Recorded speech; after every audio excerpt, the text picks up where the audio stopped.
챕터 13. 정부 돈으로 사업하는 법. 20년 노하우 총정리. 이 챕터를 쓸까 말까 고민했습니다. 정부 지원 사업 활용법이라니 책에 어울리지 않는 것 같기도 하고. 하지만 이것을 빼면 제 이야기의 절반이 사라집니다. 솔직히 말하면 저는 정부 돈 없이는 사업을 시작하지 못했을 사람입니다. B2B 벤처기업 시절 연매출 20억의 상당 부분은 정부 과제와 연결되어 있었습니다. R&D 지원금, 수출 바우처, 판로 지원, 인건비 보조. 한국에서 중소기업을 운영하면서 정부 지원 사업을 활용하지 않는 건 솔직히 말해 손해입니다. 제도가 있는데 모르고 지나가는 사람이 너무 많습니다. 메모장에 이런 것들이 적혀 있습니다.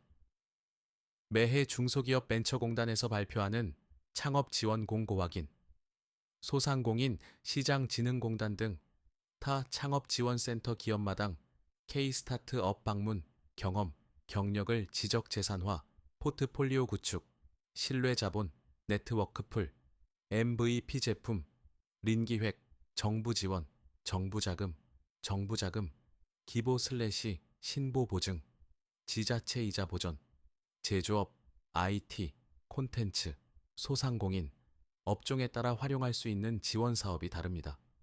핵심은 어떤 지원 사업이 있는지 아는 것이 첫 번째이고, 어떻게 하면 선정되는지 아는 것이 두 번째입니다. 오늘은 두 번째에 집중하겠습니다. 첫 번째, 신청 전 기본 요건을 점검하라. 가장 흔한 실수가 뭔지 아십니까? 준비 안 된 상태로 신청하는 겁니다. 공고를 보고 우리도 해당되는 것 같은데? 하고 서류를 넣는 것. 이것은 전쟁터에 맨손으로 가는 것과 같습니다. 제가 수십 건의 정부 과제를 경험하면서 깨달은 게 있습니다. 신청 전에 확인하지 않으면 반드시 후회하는 것들이요. 공고된 사업의 성격과 내 사업이 정말 부합하는지, 최소한의 신청 근거가 있는지, 지식재산권을 보유하고 있거나 출원 계획이 있는지, MVP나 프로토타입이 있는지, 해당 분야에서의 경험과 개발 이력이 정리되어 있는지, R&D 사업이라면 연구전담부서, 부설연구소가 설립되어 있는지, 이 기본 요건이 충족되지 않은 상태에서 아무리 사업 계획서를 잘 써도 선정되기 어렵습니다. 반대로 이 요건이 탄탄하면 사업 계획서 작성이 훨씬 수월해집니다. 근거가 있으니까요. 두 번째, 사업 계획서 기술 차별성 3단계 공식. 20년간 사업 계획서를 쓰고 심사를 받고 때로는 심사위원으로 참여하면서 깨달은 것이 있습니다. 탈락하는 사업 계획서에는 공통점이 있습니다. 우리 기술은 성능이 좋습니다. 우리 제품은 빠릅니다. 시장이 커지고 있습니다. 이런 식의 단순한 제품 설명에 그치는 겁니다. 이것으로는 절대 선정되지 않습니다. 선정되는 사업 계획서에는 기술 차별성 3단계 공식이 들어 있습니다. 1단계, 기존 기술의 한계를 짚습니다. 현재 시장의 5호 기술은 삼삼한 문제가 있습니다. 평가위원에게 여기에 문제가 있구나를 인식시키는 것이 출발점입니다. 2단계, 우리 기술의 해결 방식을 보여줍니다. 우리는 사사 알고리즘 공정 구조를 적용하여 이 한계를 극복했습니다. 어떤 기술이나 방법으로 문제를 해결했는지 구체적으로 설명합니다. 3단계, 독창성과 우위성을 증명합니다. 국내외 유사 기술 대비 성능 향상, 특허 출원 완료 계획, 핵심 부품의 차별적 구조, 숫자와 구조로 비교 우위를 보여줍니다. 이 3단계가 없으면 평가위원은 그래서 뭐가 다른 건데? 라는 질문에 갇히게 됩니다.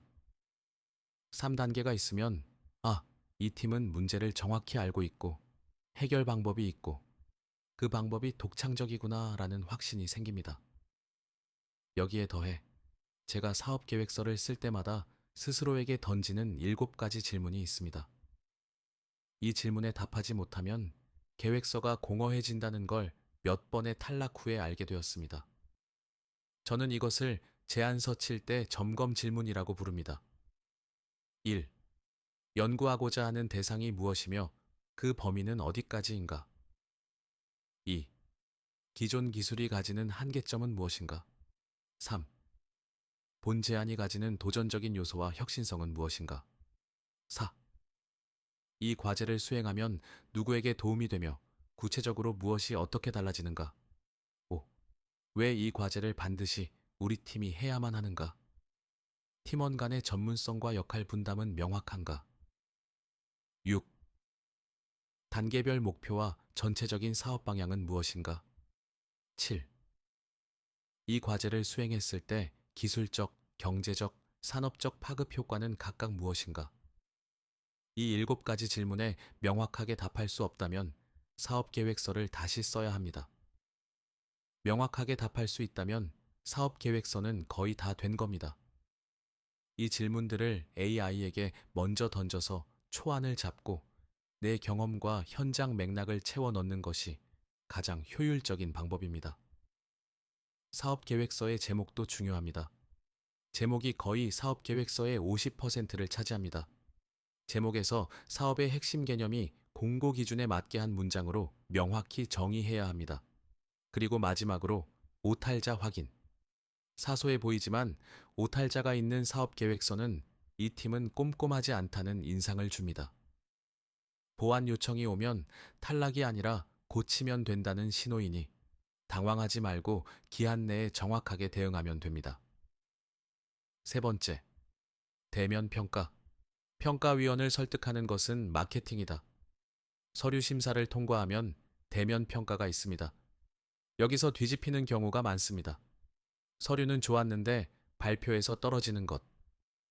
반대로 서류는 평범했는데 발표에서 역전하는 것. 대면 평가의 핵심은 3가지입니다. 첫째, 강한 열정과 자신감을 보여주세요. 평가위원은 기술만 보는 게 아닙니다. 이 사람이 정말 이 사업을 해낼 수 있는가를 봅니다. 자신감 없이 발표하면 아무리 좋은 기술이라도 불안하게 보입니다.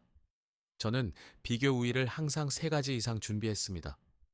왜 우리 기술이 다른가를 한 가지만 말하면 우연처럼 들리지만 3가지를 대면 이 팀은 확실히 차별화되어 있다는 인상이 남더군요. 기술 차별성 3단계 공식이 여기서도 작동합니다. 그리고 이미지 트레이닝. 정해진 발표 시간 내에 핵심을 전달할 수 있도록 실제 발표처럼 소리 내어 연습하는 것.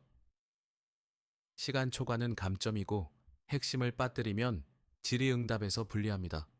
이건 제가 수십 번 발표하면서 몸으로 배운 것입니다. 챕터 11에서 이야기한 감정 판매 5단계를 기억하시나요? 대면 평가도 결국 같은 원리입니다. 평가위원에게 문제인식 화살표, 공감 화살표, 해결책 제시, 성공한 미래 상상, 선정 결정의 흐름을 만들어야 합니다. 마케팅을 잘하는 사람이 발표도 잘합니다. 여기서도 통찰의 문제가 나옵니다. 정부 지원 사업을 활용하는 것도 시스템을 읽는 능력입니다. 어떤 사업이 언제 공고되는지, 어떤 평가 기준으로 선발하는지, 기술 차별성을 어떻게 보여줘야 하는지, 이것을 아는 것은 단순한 행정 지식이 아닙니다. 사회 시스템이 어떻게 작동하는지 이해하는 능력입니다. 그리고 이것은 파트 2에서 말한 경제적 사회적 통찰의 실전 버전입니다. 많은 사람이 정부 지원 사업을 운 좋은 사람만 받는 것이라고 생각합니다. 하지만 실상은 시스템을 이해하고 차별성 3단계로 준비하고 7가지 질문에 답할 수 있는 사람이 받는 것입니다. 그 시스템을 이해하는 데는 경험이 필요하고 그 경험을 AI와 조합하면 효율이 비약적으로 올라갑니다. 정부 지원 사업은 대기업이나 받는 거 아닌가요? 라고 생각하시는 분이 많습니다. 아닙니다. 1인 기업, 예비 창업자도 받을 수 있는 사업이 수백 개입니다. K-스타트업, 소상공인시장진흥공단, 중소벤처기업부 홈페이지만 둘러봐도 놀라실 겁니다. 문제는 몰라서 못 받는 것이 아니라 어떻게 써야 선정되는지 모르는 것입니다. 기술 차별성 3단계 공식과 7가지 점검 질문. 이 두 가지만 기억하셔도 승률이 확 올라갑니다.